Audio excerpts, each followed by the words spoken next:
Assalamualaikum guys. Kali ini Mimin akan bahas film serial Netflix tentang masa depan. Oke, film seri ini berjudul Altered Carbon Season 1 tahun 2018. Serial ini terdiri atas 2 season guys. Kali ini Mimin akan bahas yang season 1 dulu, oke? Film ini menceritakan tentang kemajuan teknologi di masa depan, yang mana teknologi ini sendiri adalah impian para umat manusia. Teknologi ini dapat membuat manusia menjadi abadi. Di masa ini, nyawa adalah hal yang tidak perlu dikhawatirkan lagi. Namun, teknologi ini malah dimanfaatkan untuk tindakan kriminal oleh para penjahat. Oke, bagaimanakah kelanjutannya? Langsung saja genjot ke plotnya. Sebelum masuk ke plotnya, Mimin jelasin sedikit guys, supaya kalian gak bingung dengan isi film ini. Film ini berlatar ketika teknologi yang disebut dengan sistem pemindahan nyawa sudah lama diterapkan. Mekanisme sistem teknologi ini adalah dengan menanam alat digital yang disebut dengan implan DIXA. Implan DIXA tersebut kemudian dimasukkan ke dalam leher bagian belakang dan kemudian dihubungkan dengan saraf otak, yang mana alat itu dapat menyimpan semua peristiwa, ingatan, dan perasaan yang kita lihat. Jika kita meninggal dan otak kita telah berhenti berfungsi, maka kita dapat dihidupkan kembali dengan cara memindahkan DIXA itu ke dalam bekas jasad orang lain yang telah diperbaiki. Kita pun kembali merasakan dan mengingat peristiwa terakhir sebelum kematian. Sistem ini tidak berlaku jika DIXA itu hancur atau rusak. Aturan penggunaan teknologi itu pun dibagi menjadi 2 golongan, yaitu untuk golongan orang kaya yang disebut dengan para Methuselah. Golongan ini dapat berulang kali mengkloning tubuh atau wadah mereka, dan kemudian melanjutkan hidup selamanya dengan tubuh yang sama. Terkadang, golongan ini juga dapat memesan tubuh sesuai keinginannya. Sementara golongan orang miskin hanya bisa mendapatkan tubuh seadanya dan tidak sesuai dengan keinginan mereka. Seringkali mereka mendapatkan tubuh yang tidak sesuai dengan jenis kelaminnya. Terkadang mereka juga mendapatkan tubuh yang cacat. Sejak adanya teknologi ini, malah banyak manusia yang menghilang dan jasadnya pun tak pernah ditemukan. Awal film diperlihatkan seorang mantan tentara protektorat negara. Ia bernama Takeshi Kovacs. Saat itu ia sedang bersantai usai menjalankan misinya, yaitu misi membunuh sekelompok orang dan kemudian mengumpulkan implan DIXA dari para korbannya. Takeshi dibantu dengan rekan wanitanya dalam menjalankan tugasnya. Saat itu Takeshi tiba-tiba diserang oleh para pasukan tentara protektorat. Mereka menembakinya sampai akhirnya rekan Takeshi terbunuh. Takeshi diserang karena ia telah mengkhianati para protektorat di masa lampau. Pada akhirnya ia dibunuh, namun DIXA-nya masih aktif dan kemudian dibekukan di penjara Millsport. Setelah 250 tahun DIXA-nya dibekukan, Takeshi tiba-tiba terbangun di ruangan bedah dengan tubuh yang aneh. Para dokter mengatakan bahwa DIXA miliknya telah dipasangkan ke dalam tubuh bekas jasad anggota kepolisian, tubuh yang ia gunakan saat ini. Setelah itu, Takeshi juga berkenalan dengan seorang mata-mata kepolisian yang bernama Letnan Christine Ortega. Christine mengatakan bahwa ia dihidupkan kembali karena permintaan seorang Methuselah kaya raya yang bernama Lauren Brankov. Christine kemudian langsung membawa Takeshi menuju rumah Brankov yang ditempatkan di atas awan. Di sana Takeshi disambut oleh istri Brankov yang bernama Miriam Brankov. Takeshi kemudian bertatap muka langsung dengan Brankov. Brankov menceritakan kekuasaannya di seluruh dunia.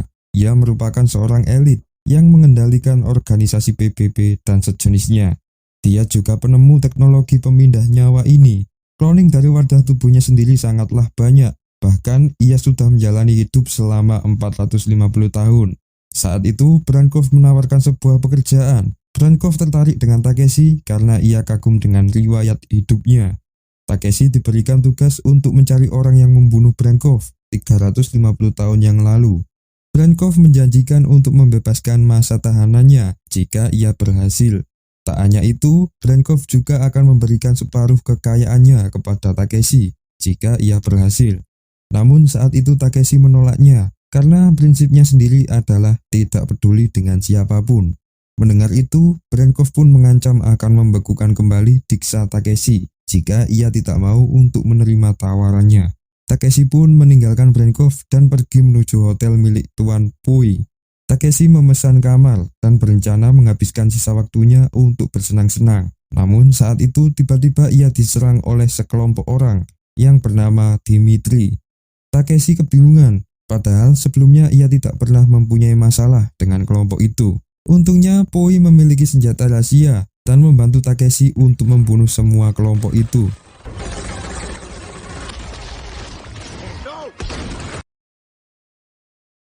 Beberapa saat kemudian, para polisi pun datang menyelidikinya. Di sana juga ada Christine, yang saat itu mengingatkan Takeshi bahwa ia akan dibekukan. Namun Takeshi tak menghiraukannya dan kemudian pergi menyendiri. Takeshi pergi ke tempat sepi dan berniat untuk menghancurkan diksanya sendiri. Namun saat itu ia terbayang dengan mendiang kekasihnya. Ia teringat dengan pesan dari istrinya, yang akhirnya membuat Takeshi termotivasi untuk menerima tawaran Brenkov. Esoknya Takeshi tiba-tiba terbangun di hotel milik Pui. Saat itu ia dijemput oleh pengacara Brenkov yang bernama Nyonya Oumou. Setelah itu Takeshi diantar menuju sebuah perusahaan cloning tubuh yang bernama Psychasek. Di sana ia juga bertemu dengan Brenkov yang sedang memperbaharui tubuhnya. Brenkov kemudian bercerita soal kasusnya ini. Ia merasa bahwa dirinya mati dibunuh saat itu. Namun ingatan di diksanya memperlihatkan bahwa dirinya mati bunuh diri. Brenkov tidak percaya dengan ingatannya sendiri. Ia merasa bahwa ada orang yang memanipulasi data ingatannya itu. Di sisi lain, Christine mulai memata-matai kegiatan Takeshi. Sebelumnya, Christine tidak menyukai Brenkov karena pekerjaan gelapnya. Ia memata-matainya karena khawatir dengan nyawa Takeshi. Di sisi lain juga, Takeshi mulai mengumpulkan data semua orang yang melakukan ancaman terhadap Brenkov. Di sana ia dibantu oleh Pui. Ternyata terdapat jutaan ancaman terhadap Brenkov. Hal itu wajar, karena Brenkov sendiri adalah orang yang paling berpengaruh di dunia. Saat itu Takeshi curiga dengan sebuah video ancaman yang berbeda dengan yang lain. Ia langsung bergerak dan menyuruh Pui untuk melacak video itu. Takeshi langsung pergi menuju rumah seorang marinir yang bernama Ellie. Di sana Ellie sempat melawan, namun pada akhirnya ia mengakui bahwa memang benar dirinya yang membuat video ancaman itu. Ellie dendam terhadap Brenkov karena anaknya yang bernama Lizzie telah diperkosa dan kemudian tubuhnya dipukuli sampai hancur. Di sana Takeshi juga menemukan diksa milik Lizzie dan kemudian mencoba memasuki diksa itu melalui program VR. Di dalam VR, ia melihat peristiwa terakhir sebelum Lizzie meninggal. Ia melihat bahwa Lizzie mengalami trauma sebelum ia meninggal. Jikapun Lizzie dihidupkan kembali, ia akan terbangun dengan kondisi trauma. Bisa saja ia menjadi gila. Itulah alasan mengapa Ellie tidak menghidupkan kembali anaknya. Malam harinya, Takeshi pergi ke tempat diskotik yang ia lihat di diksa Lizzie saat itu. Ia ingin mencari kebenaran soal omongan Ellie yang telah menuduh Brenkov melakukan pembunuhan terhadap anaknya. Takeshi kemudian pergi ke sana menemui penari erotis yang bernama Alice, yang merupakan teman Lizzie. Di sana Takeshi mengaku sebagai Ava Elliot yang merupakan ibu dari Lizzie, agar Alice mau bercerita.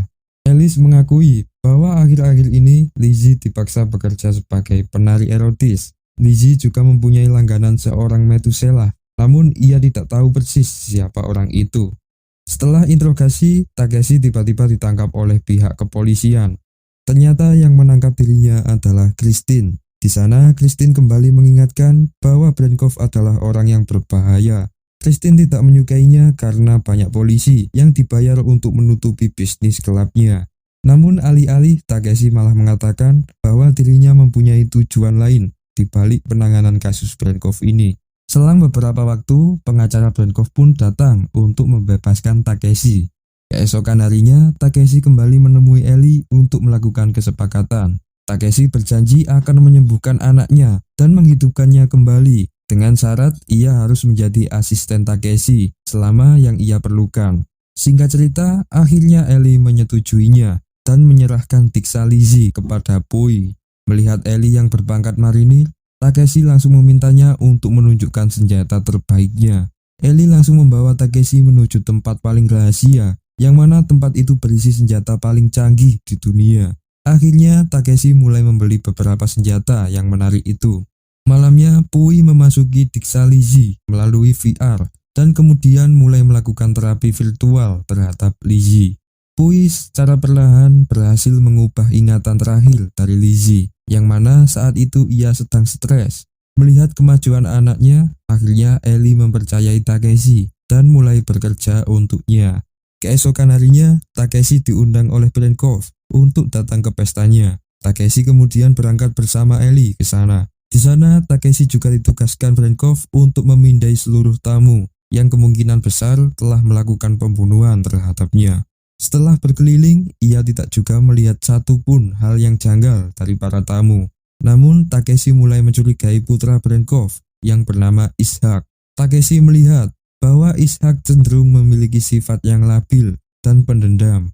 Ia pun meminta izin Brenkov untuk menyelidiki Ishak.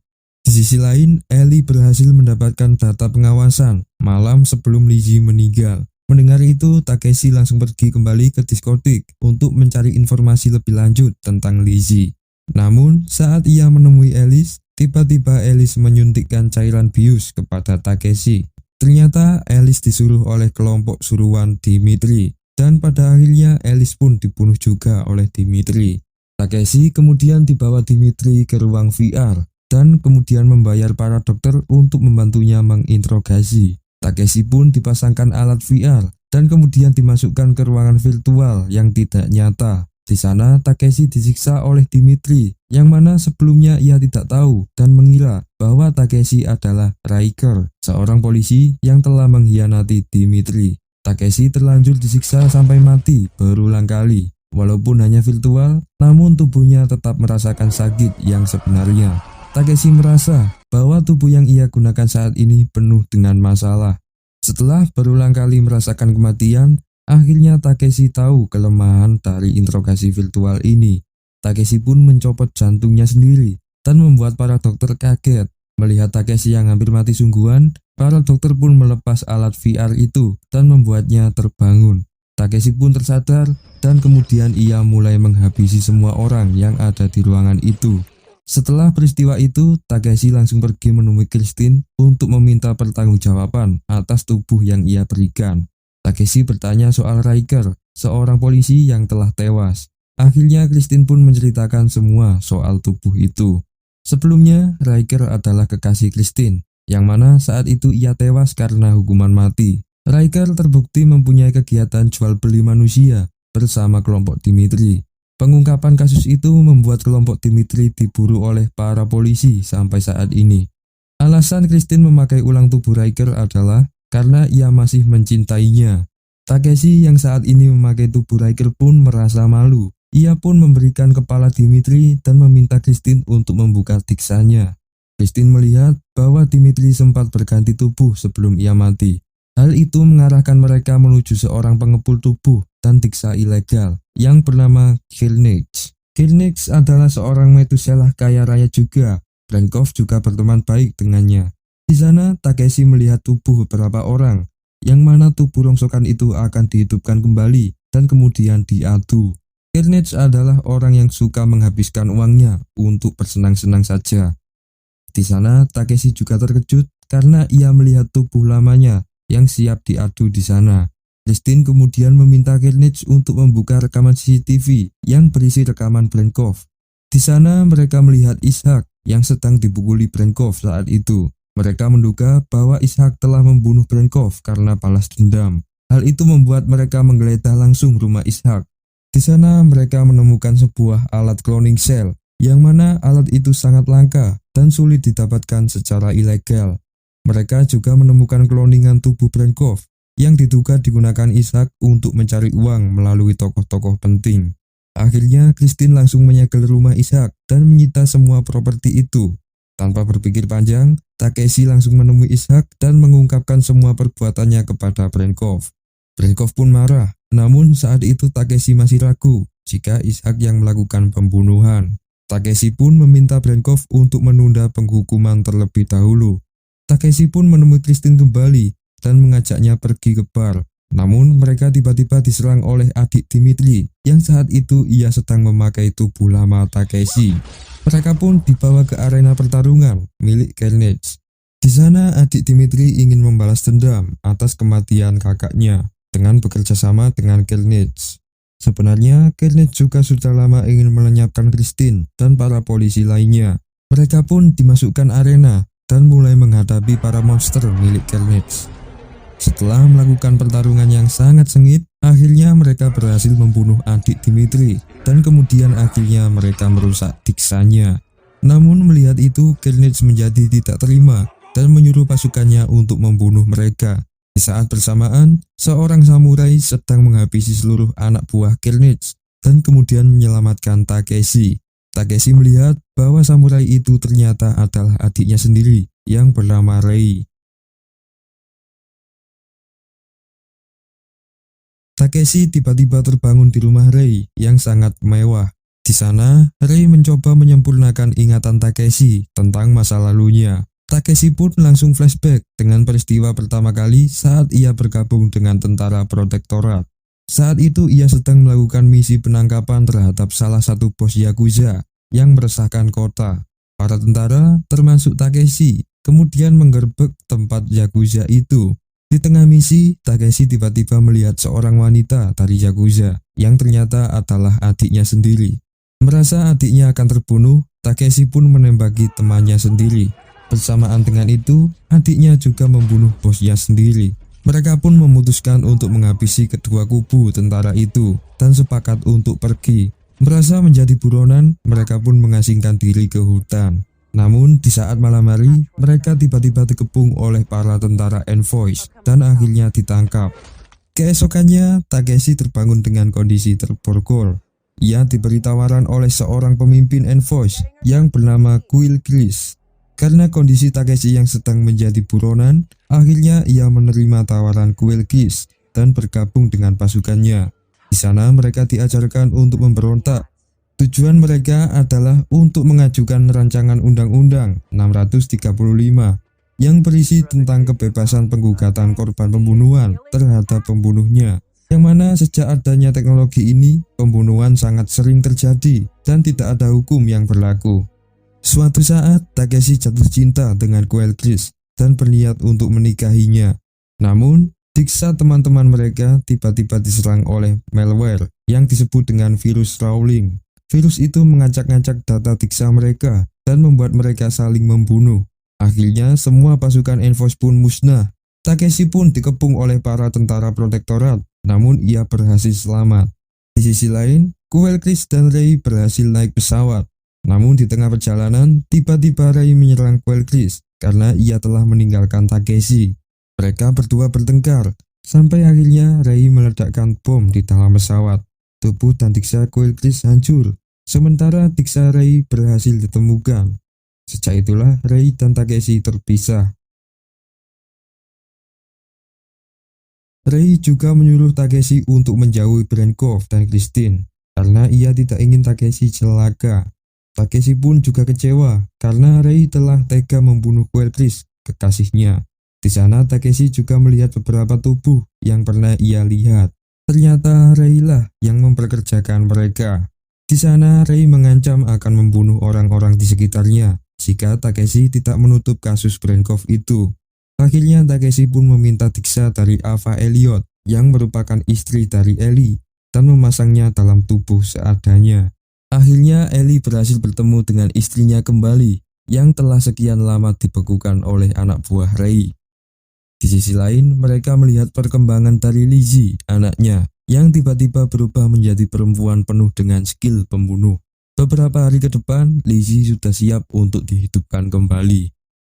Di sisi lain, Christine yang telah pulih dari cederanya itu kemudian menyuruh peretas kelas kakap yang bernama Miki untuk menelusuri kesamaan DNA Takeshi.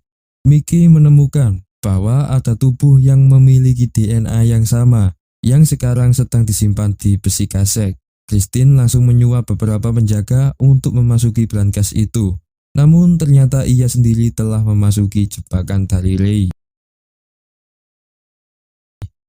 Di hotel milik Pui, Rei menggunakan tubuh Christine untuk membujuk Takeshi. Namun Takeshi tahu dan kemudian ia mengancam Rei jika terjadi apa-apa dengan diksa Christine.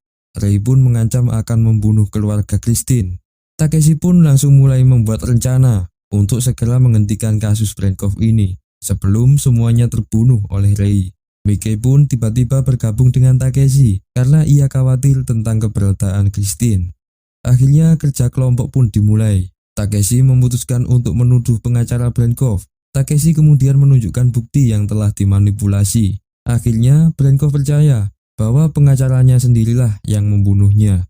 Brenkoff pun memenuhi janjinya dan memberikan kebebasan serta kekayaan terhadap Takeshi. Di sisi lain, semua keluarga Christine pun dibunuh oleh anak buah Rain. Melihat itu, Takeshi langsung menemui Rain. Sebenarnya Rain tidak ingin kehilangan kakaknya lagi. Rain berniat mengajak Takeshi untuk bergabung dengannya. Namun Takeshi lebih memilih Christine karena ia terlanjur mencintainya. Mendengar itu, Rei pun langsung memutuskan untuk bertindak lebih kejam lagi. Dengan kekayaan yang melimpah, Takeshi langsung membeli alat cloning cell secara ilegal dan kemudian menggandakan tubuhnya sendiri. Takeshi bersama kelompoknya pun berniat untuk melacak markas Rain, tempat Christine dibekukan. Miki pun meretas keamanan dan menemukan bahwa markas Rain sebenarnya menyatu dengan sebuah hotel elit di atas awan. Selama ini Rain telah menjalankan bisnis jual beli tubuh dan diksa ilegal. Ia juga membuat sebuah tubuh dari bahan sintetis, yang mana boneka itu akan diisi dengan diksa semua korban yang telah dibunuh. Rain kemudian memprogram diksa itu dengan ingatan seks saja. Boneka itulah yang digunakan para orang kaya untuk melampiaskan nafsunya. Menemukan markas Rain, Ellie dan Takeshi pun datang ke sana. Ellie memakai identitas seorang jenderal agar ia bisa memasukinya. Di sisi lain, Takeshi langsung mencari ruangan markas Rain itu dengan bantuan navigasi Miki dari jarak jauh. Akhirnya Takeshi dan Ellie berhasil mengepung Rei. Di sana Takeshi juga melihat Christine yang sedang dibekukan. Namun tiba-tiba anak buah Rei datang dan rencana mereka akhirnya gagal.